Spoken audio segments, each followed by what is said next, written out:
Let me start with a question for the crowd. How many of you in the crowd studied in school the same topic that your child or grandchild might be studying in school now or recently studied in school? Okay. Anybody else? Again, so did you study in school the same major or minor as one of your children or grandchildren might be studying now or studied in the more recent past? So I only got one taker so far. Steve also? Let me ask Steve, would you give whoever that was, your textbook for them to use now? Don't worry, you don't have to buy a new textbook. I've got one from when I was a student. Would you do that?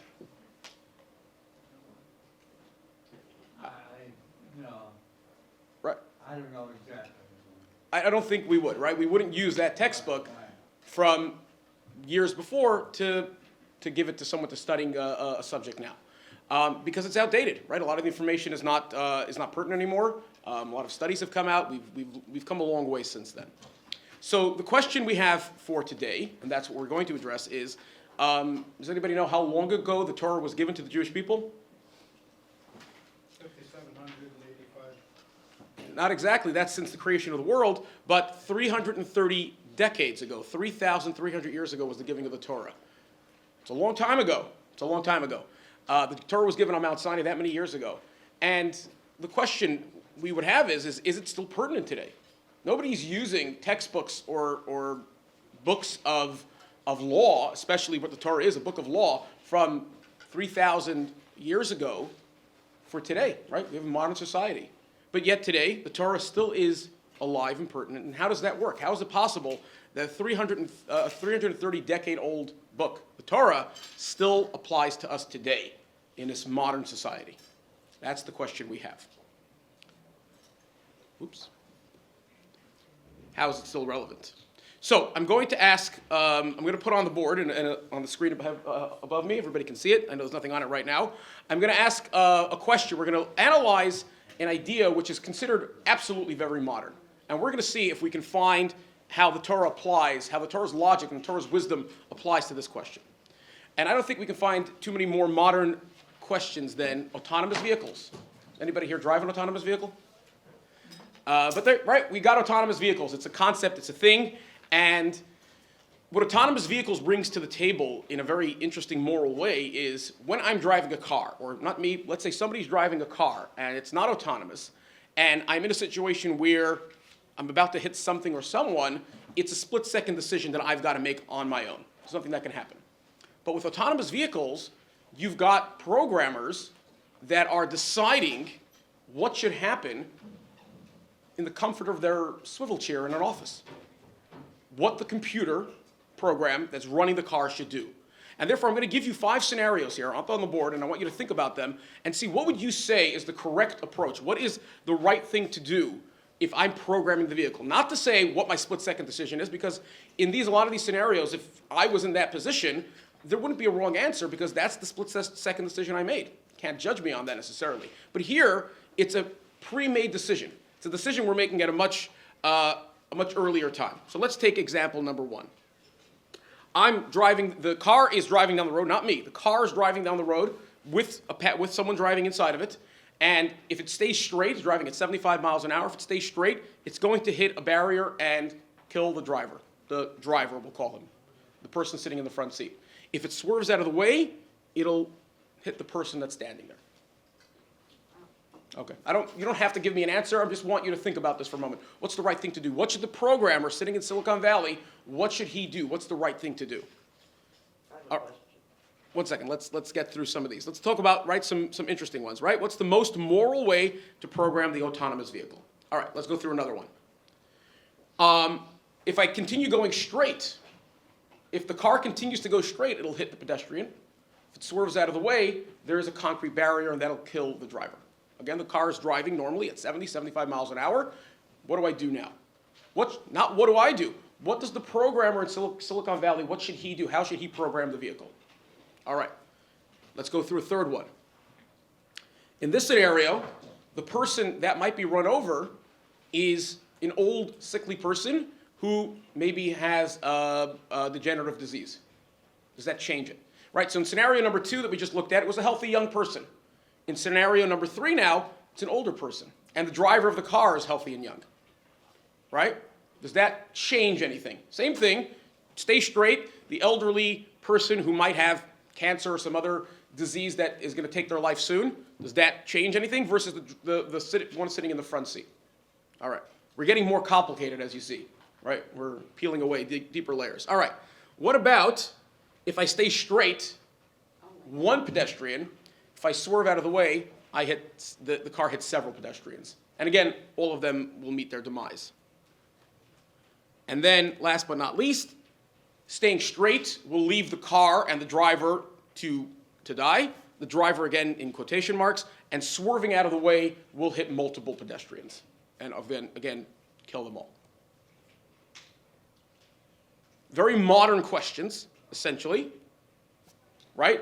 And the question really begins now, and it's a modern question, not just because these scenarios wouldn't necessarily have come up 20, 30, 100 years ago, but because I can now make the decision from the comfort of my desk, from the comfort of my swivel chair. What do I do? Right? If I'm driving the car, if someone's driving the car at 70 miles an hour, and he makes one decision or the other, no one's going to hold him accountable. Right? I swerved out of the way. I didn't realize. Right? All those things come into account. But here, right, the computer knows all the information and is going to make a decision. I, as the programmer, have to make that decision. What is the best decision for me to make? Now, obviously, if you read the Torah, and if you read the Talmud, you are not going to find a car, much less an autonomous vehicle, mentioned in the Torah. Right? You're not going to find that. So what happens? How does this work? Sorry, Lynn, you had a question. Yeah. Instead of swerving to the right, why can't you swerve to the left where there's nothing? We're obviously describing a scenario where these are the only two options. Left would be a cliff, let's say. So same difference. Or maybe there's whatever it is. Doesn't change the scenario. And again, it's samples, right? We can extrapolate even further. Going straight would hit a brick wall. Going right would hit 3 pedestrians, and going left would hit 4 pedestrians. Whatever the case might be. Okay. Now let's ask a different question, a much more divisive, moral question. If you decide you're going to splurge on an autonomous vehicle, and there are 2 dealerships, 2 companies that make vehicles. One of them promises your safety. No matter what happens, your safety is the number one priority of this autonomous vehicle. And the other company sells cars that care about the safety of others, perhaps to your peril. Don't have to tell me the answer. You don't even have to tell your neighbor the answer. But think about this for a moment. Which car are you going to buy? If you can't sleep tonight, I don't take any responsibility. Which car would you buy? All right, so we're going to look at the Torah. We're going to look and we're going to see if the Torah gives us any information on this and how a modern day question would be applied and would be answered by studying the Torah, delving into the Torah.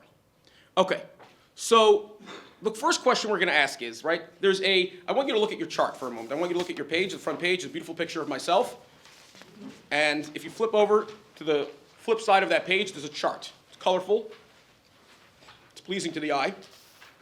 And what you see is a chart of the evolution, so to speak, and I'm using that word evolution very lightly, the evolution of the Torah. How the Torah got from Sinai to today, modern day, so to speak. Not so modern. It ends, in the chart it ends with what's the Shulchan Aruch, which is the Code of Jewish Law. But again, it continues deriving out there. This is the line, so to speak, of the Torah. What makes a book part of this chart, part of the line? And essentially, the line continues. What would qualify? And I'm going to ask you a question. Anybody here familiar with the book called Catch-22?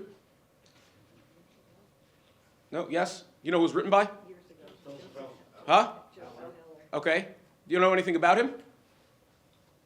What's the first thing that you would say about him if I asked you about him? He was Jewish. That would be the first thing I would say. Okay, I'm biased, but whatever. But what's the first thing you would say about him? He's Jewish. Does his book, Catch-22, does that go into the line of Torah? Yeah, basically. The Torah system? Jewish author? I think we would all agree no. So there's a criteria, right? There's a quality, right? It's a novel. He wrote a novel. There's a criteria. What qualifies as a book, as something that would continue the line of the Torah system? And we're going to delve into that point as well, and it's going to give us a full picture. Okay, so that's what we're trying to figure out. How do we derive from the Torah? Now, I'm going to start with a prop, besides for the props you guys have on here. And the prop is going to start actually with telling you, we're not going to read together, but I'm going to read to you a portion of the Torah that we're all familiar with. Everybody has familiar with the Shema, and everybody's familiar within the Shema is one of the four sources of the mitzvah of tefillin. Everybody here familiar with the mitzvah of tefillin? Imagining so? Okay. Now, let me read to you from the Torah how the mitzvah of tefillin is described.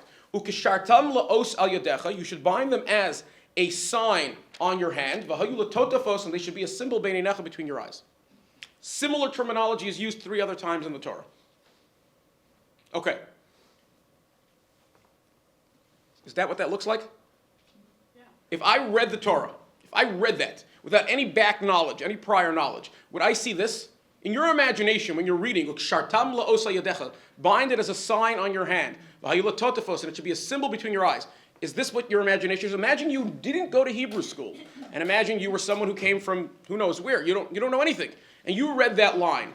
Is this what your imagination is telling you? No. Absolutely not. Absolutely not. Never mind that the inside of the box has either 4 or 1 compartments, and there are. By the way, this is what the inside of tefillin looks like, just in case you ever were wondering. What? You've never seen the. We'll come over later. We'll do a little show and tell.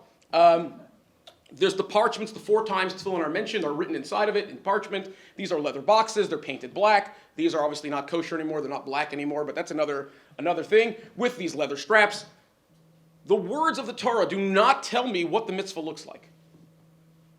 What's going on? What's going on? How does it work? And essentially we have to appreciate, right? And the same thing is true of many, many mitzvot. The mitzvah is clearly written of the Torah, but the parameters of the mitzvah are not necessarily written of the Torah. But we're all aware, no matter where you go in the world, you could be Sephardic, Ashkenazic, you could be Yemenite, you can come from Europe, you can come from Africa. I don't care where you come from, tefillin will always look something like this, with the straps. Nowhere else in the world, you're not going to find anything else. Why? Because what we have to appreciate is what the written Torah is, what the Torah is. The 5 books of the Torah are what? You know what they are? They're notes. There's 2 types of books that you can pick off the shelf. 2 types of writing, not 2 types of books, 2 types of writing you can pick off the shelf. There's a novel or a encyclopedia or whatever you want to call it, or any book which is fully informative. I read the book, I have the information that the author is trying to give me. Most of the books we have. But if you think about a student writing notes, if I tried to read their notes without any prior information, I wouldn't get much, or pretty much anything, especially if it's a more obscure topic. The Torah essentially is notes to the lectures being given by Moshe for the 40 years in the desert. Moshe's lecturing the Jewish people for 40 years and teaching them about the Torah, teaching them about tefillin. He gives a whole class about leather black boxes with straps and parchments, what exactly is written into it, etc. He gives them all this information. And then at the end of the 40 years, he transcribes all of this, and he writes down, you should bind them as a sign on your arm and as a symbol between your eyes. And of course, they know what he's talking about because they remember the lecture that they got for this. It's exactly what it is. So we don't look at the Torah as the word and take the literal meaning exactly, right? We have to appreciate that these are notes from an oral tradition. An oral tradition passed along by Moshe, by Moses, to the Jewish people over the 40 years, giving them all the information of the Torah. And that continued to be passed along, generation to generation, with the Torah, the book of the Torah, the written Torah, as the note, so to speak, to guide us and to remind us. So it's a full picture. The oral tradition is essentially all of it. And it was specifically not written down. The oral tradition was specifically not supposed to be written down. You want to know why?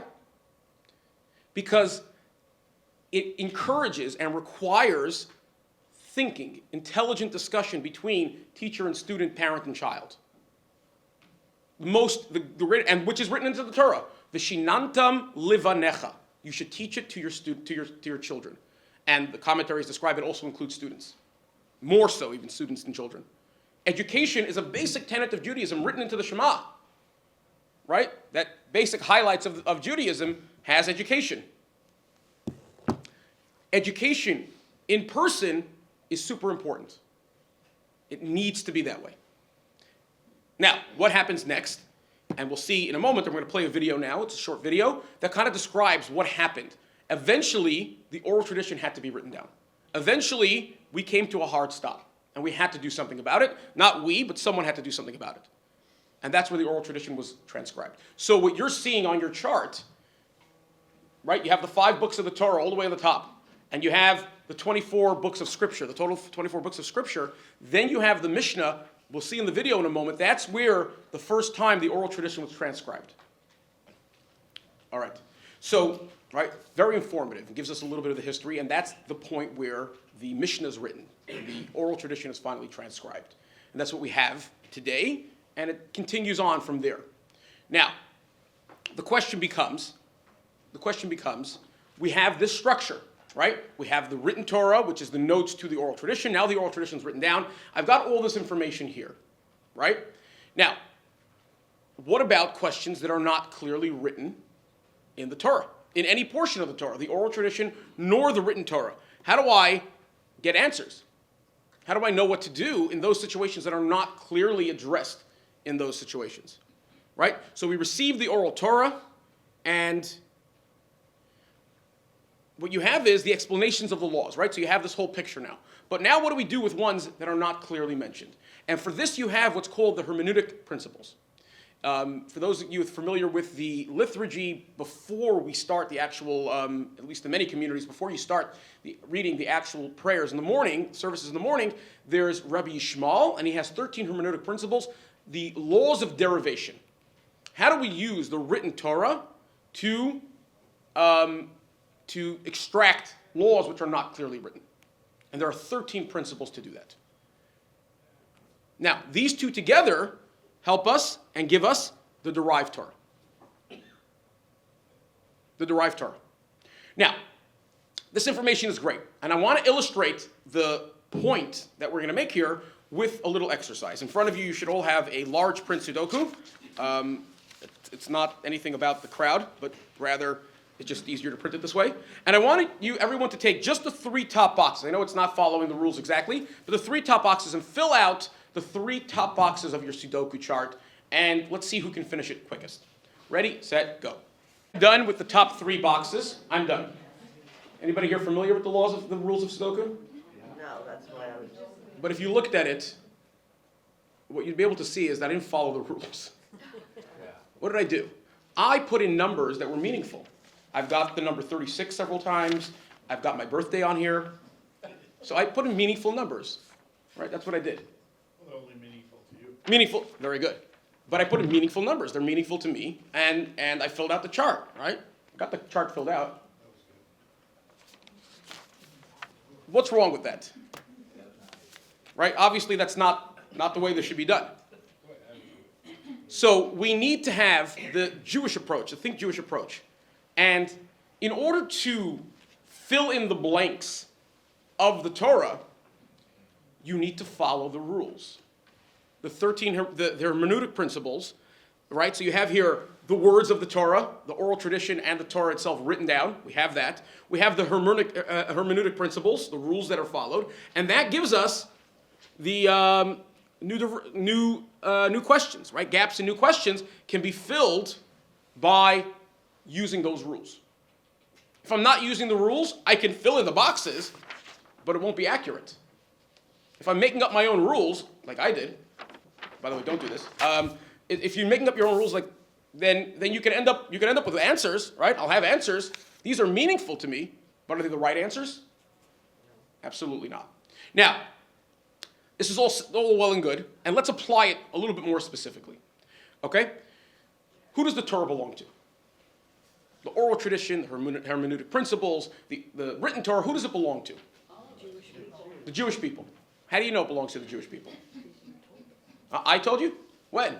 And our teachers told us. Your teachers told you. years Where do you think they got that from, right? They're very, very wise people, very smart people, and they told you that the Torah belongs to the Jewish people. Do you think they made it up? No, it's in the Torah. It's in the Torah. Do you know where it's in the Torah? I think it's at the beginning because God gave it, well, no, it's not at the beginning, it's at Sinai. It's actually all the way at the end. In the book of Deuteronomy, in the book of Devarim, there is a verse. It says, Torah tziva lanu Moshe. Moshe commanded the Jewish people the Torah, Morasha Kihilas Yaakov, an inheritance for the congregation of Jacob. What is the Torah to the Jewish people? An inheritance. Inheritance belongs to everybody equally. Nobody can touch it, right? I can't claim more of it than less.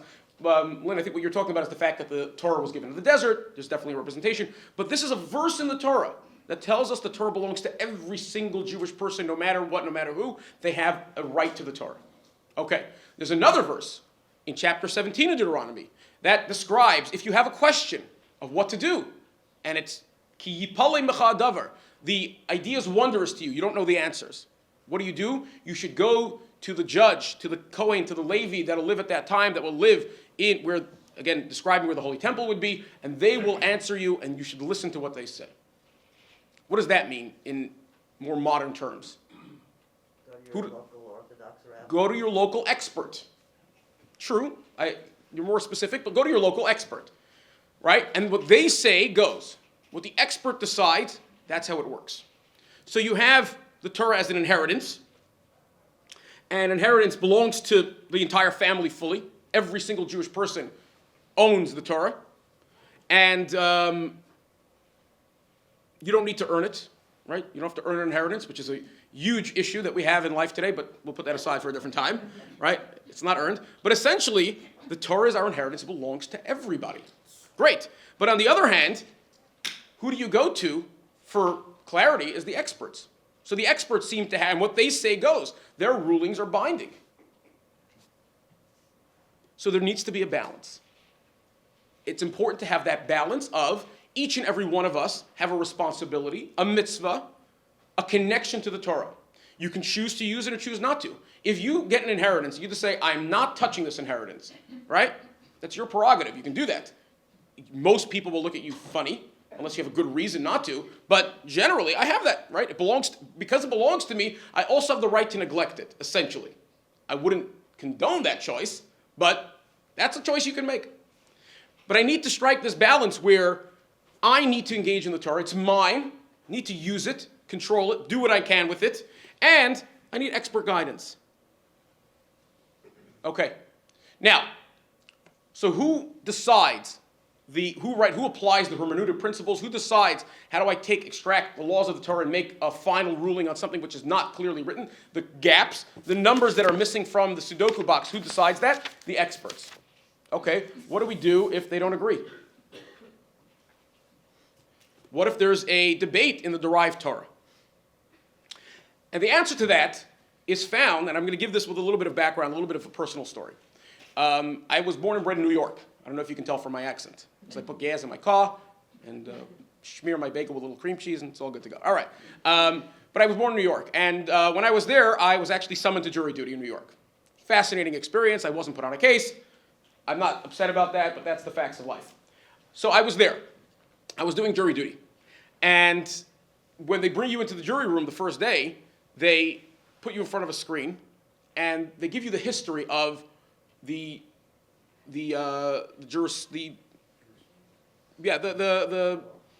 court system, basically, and how juries came into being. And they actually put a lot of emphasis and focus on the fact that the system of juries, of the court system in America today, is based on Judeo-Christian values, but essentially Judeo values. And they go back to the fact that there was a Sanhedrin. They talk about all those things. So in other words, the American court system is aware, very aware, that their system is based on the Torah system. What is the Torah system? Something called a Sanhedrin, a court system. And what happens basically is, when there's a debate, there's a vote, the experts, and again, what qualifies an expert is very important, the experts can debate, and there's a vote, and that vote carries. Now, the rules have changed a little bit since the time of the Talmud, where the entire Jewish nation had a set system in place versus when the diaspora happened, it became a little bit more difficult. So rulings are a little bit more difficult. And today, again, we talk to experts in their field today. It's a little bit different versus the way it was then, which was binding for the entire Jewish nation. But essentially, it's the exact same system as the Supreme Court. How many of us disagree with any of the Supreme Court rulings, especially in the last 10 years? Expecting everybody's hand to go up. Okay, great.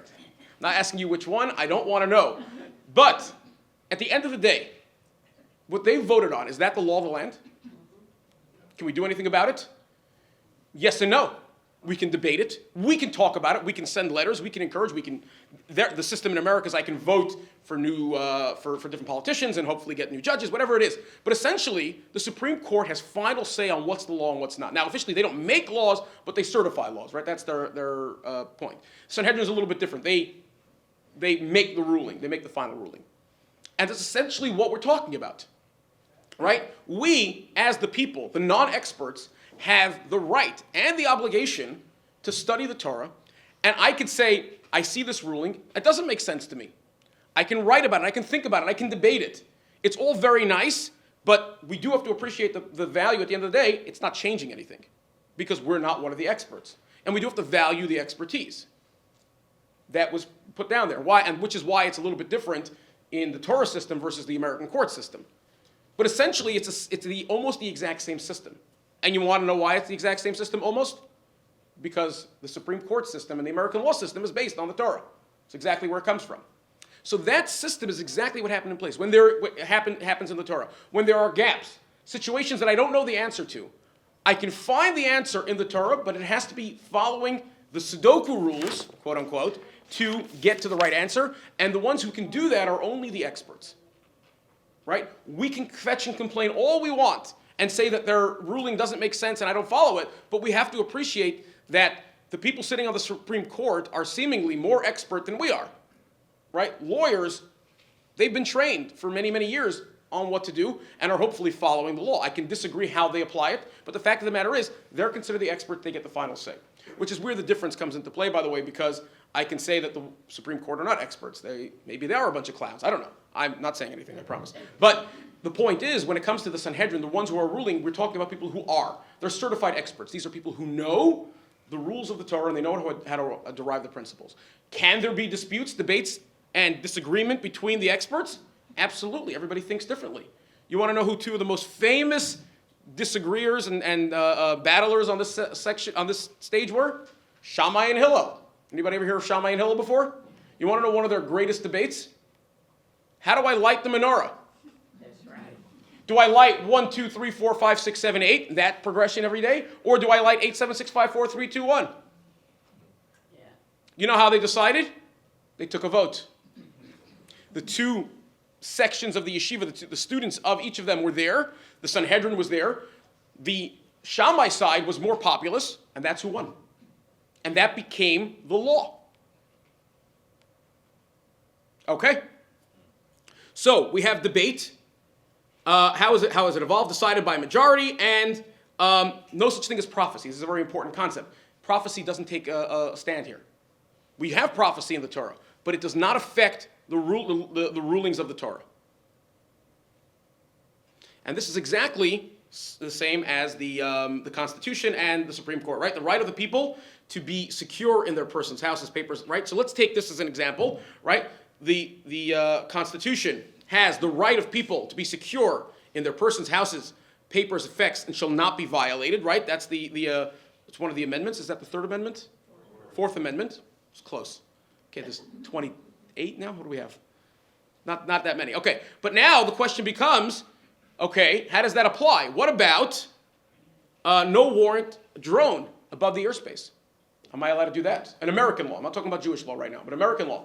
Can the cops put a drone above someone's house? It's in their airspace. Well, this is a highly debated topic. And I'll give you an even better one. Also no warrant, and I'm using thermal imaging to look into the house and see what's going on. And it's been used. American police forces have used thermal imaging because they see heat lamps and they know that there might be drugs being grown in that house. It's been used. Is it legal based on the Fourth Amendment? What do? Supreme Court. They decide. right? It's decided by the majority in the Supreme Court. Where is that based on? Where did they get that from? They got that from the Torah. Okay. Now, as we mentioned before, oral transmission, this was part of the video, oral transmission is great when you have a controlled environment, right? People are in the same area, people can debate in the same environment, and scholars and teachers are present, which is why Rabbi Yehuda Hanassi, Rabbi Yehuda wrote it down at that point, because he realized that those two components required for oral transmission were going to be gone. And by the way, he wrote it in a way, very fascinatingly, he wrote it in a way very, very cryptically, that would require teacher-to-student discussion. He wrote it where I can't just read it and know the answers. Basically, similar to the Torah itself, where there's notes, I need to ask questions. What does this mean? And you have to peel away layers. He specifically wrote it to retain that component of the oral tradition where there had to be discussion. All right. I'm going to stop for a second. Anybody have any questions? I do. What makes an expert and who decides? That's a great question. What makes an expert and who decides is essentially somebody who's following the hermeneutic principles. Now, I'll go back a little bit. Until the destruction of the Second Temple, or a little bit after the destruction of the Second Temple, there was something called smicha. Smicha essentially was a line that went straight back to Moses. And the word smicha, anybody here familiar with the word smicha? Have heard of it before? What does it mean, right? It means rabbinic ordination of some sort. But essentially, the word smicha, you know where else it's found in the Torah? When it describes when someone's bringing an animal offering, that they have to put their hands on the animal. Basically, they take ownership of it, and that's how it affects being an offering on their behalf. Smicha essentially was, and you find Moshe does this for Joshua, puts his hands on his head, and he imbues some of his leadership qualities into Yoshua, into Joshua. And the same thing happens every generation all the way down until the end of the Second Temple period. That was smicha. The teacher would rest his hands on his students, and that would be the transmission. That was the expertise that was passed along. That got broken, of course, with the diaspora. We don't have that anymore. But essentially what it is today is somebody who has studied the in-depth parts of the Torah, and the generation before him, who's an expert as well, can pass that along as well, can say, yes, this is someone. So today's smicha consists of a certificate, right? There's no hand placing, right? We keep our hands off, no hands policy, and it's a certificate. It's signed, right? And then essentially what you have today is that, okay, so who signed the certificate? Do I trust that rabbi? And you can go all the way back up the ladder.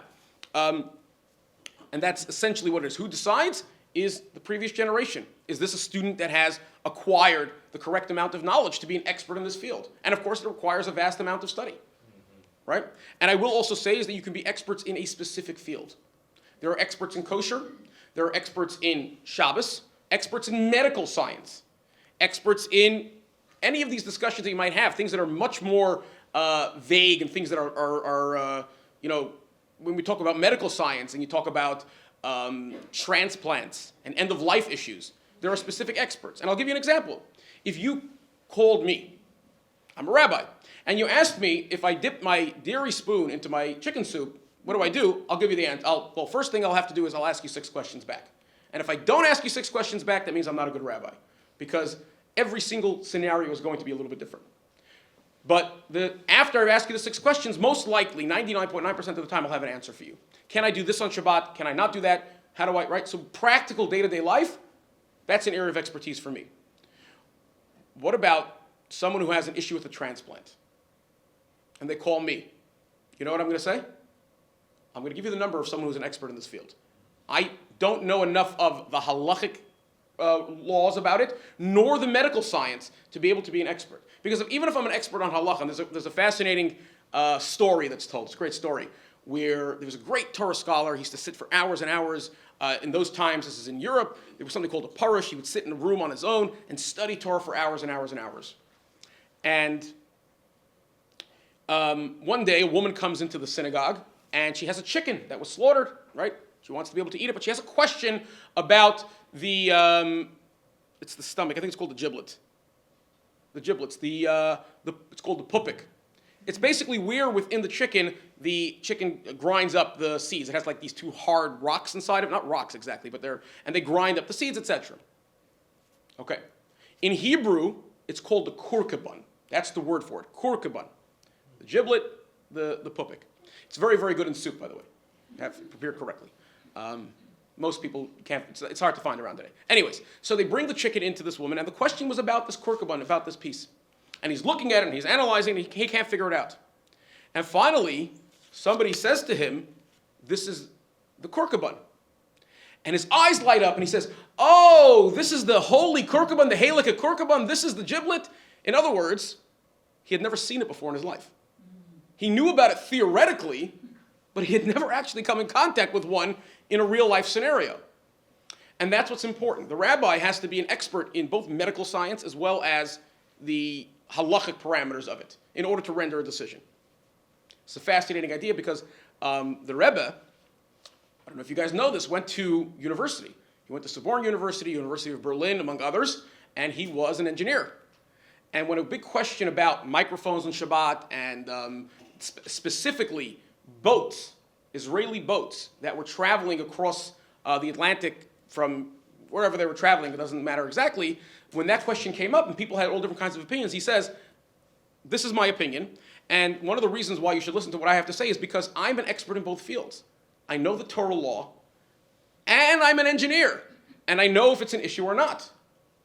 In other words, you need someone who has both. I might be able to study the halacha, but I have no clue how the medical science works. I'm useless. So you need someone who's an expert in both, and that's what's very important today. Yeah, and the more expertise, the better.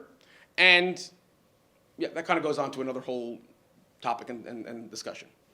Okay, so we understand how this works, right? We need the experts to make those decisions. We have all this information. We have the ability to derive. Let's do a little practice run. None of us here are experts in this field. But let's go back to our AV discussion, our autonomous vehicle discussion. And I'm going to tell two sections of the Talmud, and I'll also tell you a quick story from the Book of Kings. I know Marty Schukert's not here. He's we just did the Book of Kings for the teens. But let me tell you the story first, and then we'll go on to these two sections of the Talmud and see what we get from it.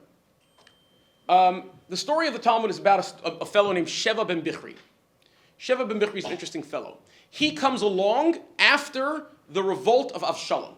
King David's son revolts against him, and most of us are probably familiar with the story, at least vaguely, and as a fallout of that, this fellow, Sheva ben Bichri, a Jewish fellow, he says, I don't want to have anything to do with King David anymore, I'm rebelling against the king.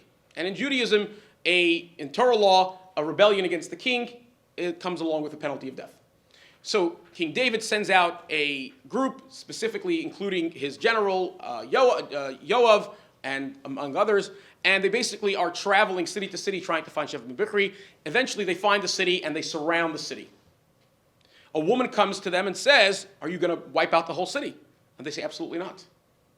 All we want is Sheva ben Bichri. All we want is this fellow, Sheva ben Bichri. And she hands him over.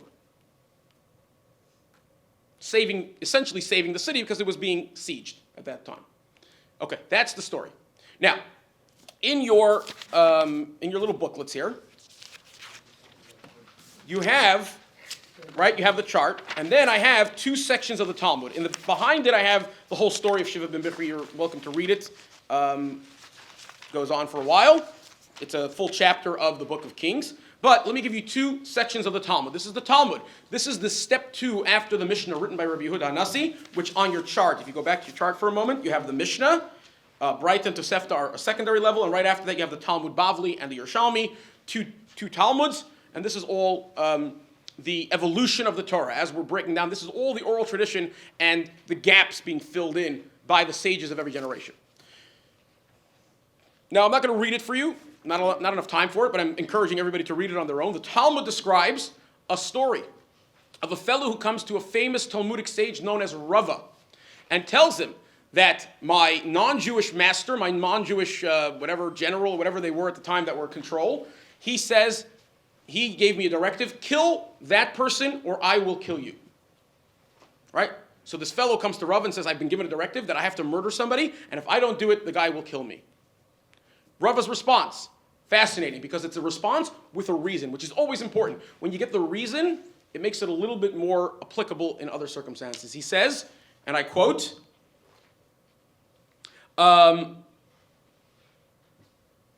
You should not kill. What do you think? That your blood is redder, perhaps, than the other man's blood? In other words, is your life more precious than someone else's? So he's given this direct, right? Murder him or I will murder you. Rava says, don't do anything because do you think your life, your blood is redder, your life is more precious? Fascinating response by the Talmudic sage, right? Obviously with the Torah derivation. Okay, the next section, halfway through the page, there were page numbers here, I think, but I guess we got rid of them, comes from the Jerusalem Talmud, and it tells a story of a caravans that were traveling and they get surrounded. And the sieging force surrounding the caravan says, give us one of yours from inside, and if not, we're going to wipe out the entire group. Okay, so what do we do?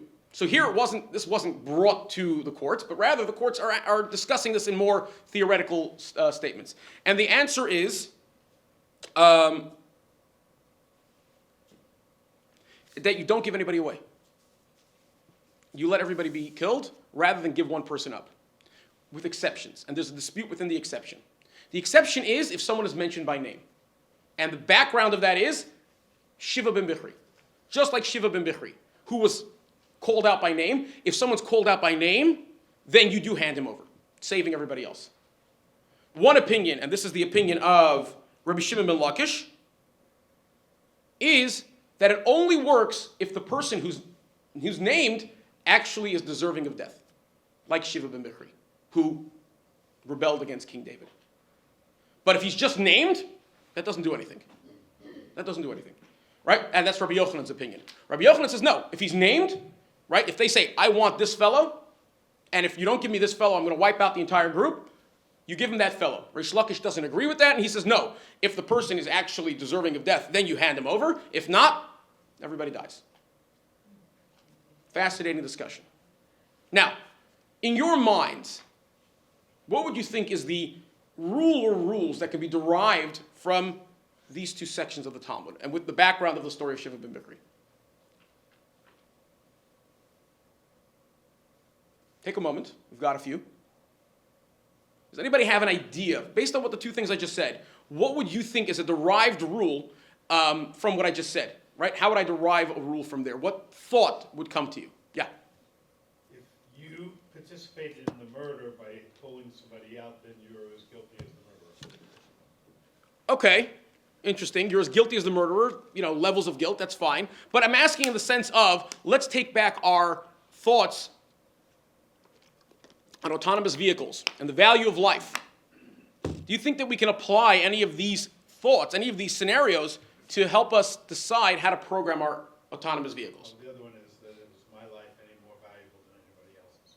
Is one life more valuable than others? It's not necessarily my life, but let's think about it a little bit more abstractly. Is one life more valuable than others? Right? And that the second scenario gives us that as well, right? Is one life more valuable than the whole group's? So the exception would be, essentially, that if the person is deserving of death, or he's named, depending on the different opinions. But essentially the rule is, right? The rule that we can derive from these two scenarios is, we have no right to decide the value of life, even one versus many. And therefore, we can really get an idea, and I'm going to say this very clearly. I'm going to make this caveat. I am not an expert on these halachas. I've studied this. I've read this with you. Right, we're working on it together. None of us are experts, but we are able to use the Torah logic by studying the sections of the Torah and apply derived logic to what the ruling maybe should be. And is this the final law? No. Am I going to call Silicon Valley and call Tesla and say this is how you should program your vehicles? I will not. But essentially, this is what the method the rabbis would be using, the sages would be using, not the sages, but the halachic authorities would be using if they were to be called and they want to know the Torah law. How the Torah understands it, this might be one of the answers. And most likely, there's more information. There's more nuanced stories that can be used from the Talmud that can apply to this level. But right now, from what we just picked out, the answers to these first three essentially is what? You spare them. Every life is equal. don't do anything. Let nature take, not nature, let it take its course. The computer programmer should set the computer up that it shuts down. No decisions are being made anymore. And that continues on with the next story. Why was Shiva Bichri handed over? As we mentioned, one for many. So he's a wanted man, capital punishment, and that's what we have this distinction here, right? He's wanted versus the capital offense. That's the two opinions. And essentially what that brings to you is, and in our conclusion basically, in these final two scenarios, right, even if it's one over many, and it doesn't matter, right? Did it matter if the person was elderly and maybe even had was dying of cancer? Nope. Because we have who makes his blood redder? Here, even if it's one over many, unless I'll take one caveat here, and I don't know if this would be the fact ruling, but what if the person jumped in front of the car or jaywalked? Right? Now you're starting to put in a component, not necessarily something that he did was a capital offense, but he kind of put himself in that situation. Right? Think about it as someone who's considered a rodef in halachic terms, which is somebody who's chasing after somebody else to hurt them, to murder them. We have a responsibility to stop that person even by pain of death. Right? So that's basically becomes a capital offense. So someone else jumping in front, perhaps you can apply some of that logic as well. But essentially, system shuts down and the car continues on its path. Now, you may be struggling with this. You may be struggling with this. I don't save many at the hands of a few. I don't do that. How could that be? And the answer is exactly what Rava, the sage Rava, says. Is your blood redder than the other person's? What is, and this is where we're no longer staying within the parameters of halacha, but we're starting to get into the more spiritual aspect of Judaism. What is a soul? What makes a person alive? It's our soul. What's a soul? Soul is a piece of God. God is infinite. Essentially, our soul is infinite. How much is infinite plus infinite? Doesn't change. So essentially, multiple souls with infinite power, which is exactly what we are, doesn't change anything. The equation doesn't change. And we can't make that decision. And that's essentially the background of this perspective is souls have a color that we cannot ascertain the value of. As such, I have no right to choose. Human life flourishes within physical phenomena, yet it transcends the bounds of this world. And that's essentially what we're deriving from the Torah. So, yes, a 3,300-year-old book, does it have pertinence to a very modern question? Would you say it does? Can I use it to derive very moral and deep questions about how to live our lives today? I would say it does. And I just gave you one example. Here are 12 other examples of discussions, and there are courses based on these that talk just about these same subjects. And we can take a look at them. I mean, I think at least one of them will resonate with you, right? A drone over private property. What's the Torah's perspective on that? A Pokemon on private property. This is a fascinating question. Anybody here familiar with Pokemon Go? Yeah? And they had them on people's private property. Was that allowed? Is that legal? Right? What does that say? I can't even read it. What? Oh, the BRCA gene. Right. The BRCA gene, that's about breast cancer, right? Right? Am I allowed to have surgery for that, etc.? Hostage ransom. Am I allowed to pay a ransom for a hostage? Ooh, I went too far. Gun control. Immigration. We've got some hot topics here. Futile cure. Fetal reduction. Organ donation. Private messages. This is a great one. Can I read someone's email or text if I'm sitting next to them on the train or on the bus? Am I allowed to do that? Hey. CEO salaries. Anybody have questions about that? All right.